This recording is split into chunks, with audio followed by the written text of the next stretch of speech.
Ini adalah semburan semula jadi dan tanpa sentuhan tangan yang menggalakkan kelegaan segera daripada tisu yang rosak, menegakkan rasa terbakar, kegatalan, bengkak dan ketidakselesaan buasir luaran.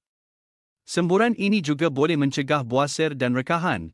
Gunakannya sehingga 7 hari dan anda boleh mendapatkan rawatan dan perlindungan penuh untuk rawatan buasir luaran, rekahan dan bentuk ketidakselesaan tubuh yang lain. Semua agen mikrob luaran menghalang sentuhan dengan tisu buasir, supaya tisu yang rosak yang dilindungi daripada jangkitan boleh pulih, diperbuat sepenuhnya daripada formula semula jadi dan botani seperti Houttuynia cordata, Dandelion, Honeysuckle dan Puslan, hanya sembuh dan tidak perlu sentuhan tangan untuk mendapatkan hasil segera.